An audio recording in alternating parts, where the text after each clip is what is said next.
Ciao, salut tout le monde. Aujourd'hui, donc, je vais faire une vidéo à propos des frais, pas seulement des frais de notaire, mais des frais qu'on peut avoir autour d'un achat immobilier donc en investissant au Monténégro. Je m'accompagne pour ce faire donc, de mon livre, puisque j'ai vraiment tout mis dedans. Et comme je connais pas toutes les tranches par cœur, puisque c'est un petit peu varié, vous allez voir pourquoi. Je m'accompagne donc du livre pour vous donner un petit peu toutes les infos à ce sujet, donc les frais autour d'un achat dans l'immobilier. Alors tac, excusez-moi, il y a une bête qui me monte dessus. Alors je suis à Kotor aujourd'hui, je vous montre un petit peu la vieille ville, donc ici, donc voilà, ici on est au patrimoine mondial de l'UNESCO. C'est très sympa, j'adore Kotor, on se croit vraiment en Italie ici, ça me plaît beaucoup. Alors, les frais de notaire, je voulais les décrire parce que ça fonctionne au Monténégro par tranche en fait. Donc déjà, je peux vous parler de la taxe d'achat qui est liée à un achat immobilier au Monténégro. C'est 3% de la somme du bien, donc la somme voilà, négociée, le prix final, c'est 3% qui est reversé à l'État monténégrin. Donc ça, c'est la taxe d'achat. Cette taxe d'achat, elle est donc juste pour l'État, et c'est un petit peu différent en France.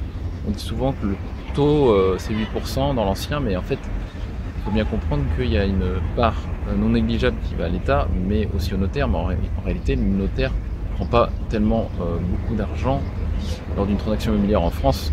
Donc, je le précise pour ceux qui n'ont pas l'habitude d'acheter des biens immobiliers en France, mais en fait, c'est pas 8% qui vont au notaire. Il faut bien le rappeler. Et ça, c'est vraiment un petit peu mystique. Pour moi, il devrait faire, mais bon, c'est un peu la France, un peu flou, hein, c'est comme ça.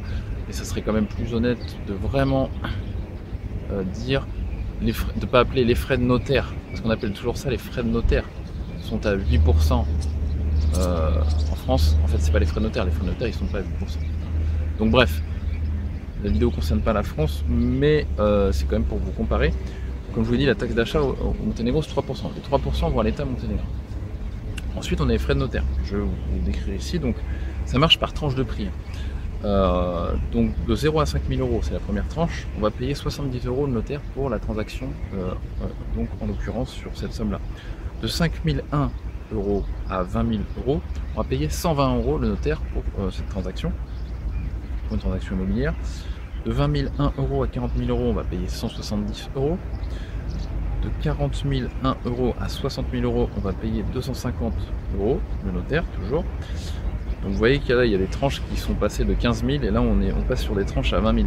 De 60 001 euros à 80 000 euros, on va payer le notaire 300 euros.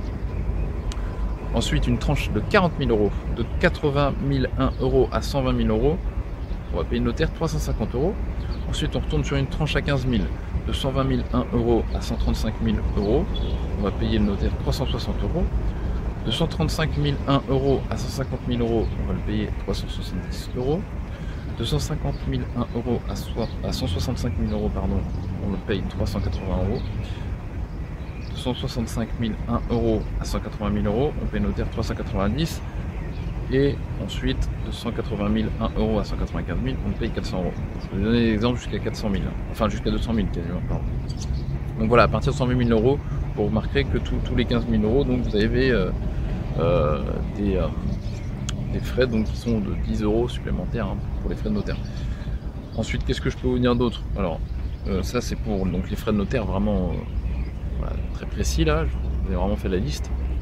Donc ça c'est dans le livre Pourquoi ces Français s'installent discrètement au Monténégro. Donc je vous ai parlé de la taxe d'achat, des frais de notaire.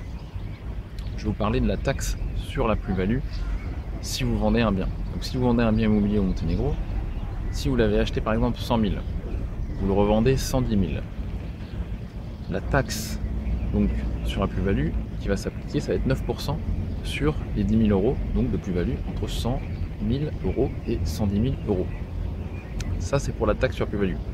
Par contre, s'il se trouve que vous avez fait des travaux dans le bien immobilier, vous avez fait par exemple 5 000 euros de travaux, ici le notaire il va apprécier qu'il y a eu une réelle plus-value de 5 000 euros seulement, puisque vous avez fait 5 000 euros de travaux, et donc de 5 000 à 10 000, ça sera seulement, de 105 000 pardon, à 110 000 euros. C'est ici que les 9% vont taxer donc la plus-value. Il faut bien comprendre que ça, c'est possible si vous gardez vos factures, vous avez fait des travaux, vous gardez vos factures parce que le notaire vous les demandez. Si vous n'avez pas gardé vos factures et que vous dites ouais, mais moi j'avais fait 10 000 euros de travaux, en fait ça va pas marcher. Le notaire il a besoin de factures pour justifier que vous avez fait une plus-value moindre que ce qui est annoncé entre donc 100 000 et 110 000 par exemple. Donc ça c'est pour la taxe sur plus-value. Ensuite vous avez une taxe foncière au Monténégro qui représente entre 0,25% et 1% de la valeur du bien immobilier sur le marché au moment où vous faites donc l'achat. Et ensuite donc cette taxe foncière vous la payez de façon annuelle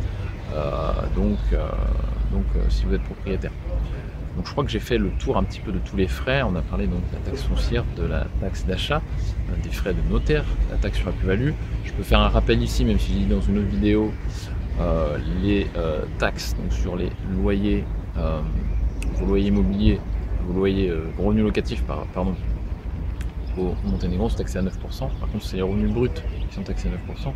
Du coup, c'est pas vous êtes en fait taxé à moins de 9% en réalité sur les revenus locatifs. Donc ça, on n'est pas dans une vidéo, donc je ne vais pas redévelopper ici. Donc je crois qu'on a fait le tour à peu près sur tous les frais que vous avez autour d'un achat, un petit peu l'exploitation et les frais que vous avez en tant que propriétaire. Alors il y a d'autres frais à payer au Monténégro, qui sont les frais liés au traitement des ordures ménagères, qui ne sont pas intégrés dans la taxe foncière, ils sont bien dissociés, c'est bien à part. Donc ça vous allez le payer, donc ça dépend évidemment des communes, c'est franchement pas très cher, ça c'est clair. D'ailleurs les poubelles, en fait c'est pas comme en France, les poubelles au Monténégro, vous n'avez pas par logement, vous avez des sites spécialisés dans les communes, des sites à déchets, où vous allez ramener votre sac poubelle directement dans le conteneur de la commune, dans les conteneurs, parce qu'il y en a plusieurs, et donc en l'occurrence vous en avez un peu partout. Je trouve ça pas mal parce que ça évite de garder une poubelle. Moi j'aimais pas trop avoir une poubelle chez moi en France, je trouvais ça un peu sale d'avoir ça dans mon garage ou ailleurs, donc je trouve ça pas mal. Moi je préfère jeter au fur et à mesure. Donc ça c'est pour les taxes sur les ordures ménagères. Et évidemment, je ne vais pas vous raconter, mais vous avez des factures à payer, donc d'électricité et d'eau, etc. Donc je crois que j'ai fait le tour pour les frais sur l'investissement immobilier. Si jamais j'ai oublié des choses, je mettrai ça en description. Donc voilà, mais les frais de notaire là que je vous ai décrits, vous pouvez tout retrouver, toutes ces infos là dans le livre que vous pouvez retrouver évidemment sur mon site, il n'y a pas de problème là-dessus. Donc, je vous dis à bientôt et puis je vous laisse ici à Kotor, donc une des plus belles villes du Monténégro tout simplement. Mais je sais pas quelle heure il est là, il doit être pas loin de 19h. Donc bientôt le coucher de soleil sur Kotor, ça va être sympa. Allez, je vous dis à bientôt, ciao ciao.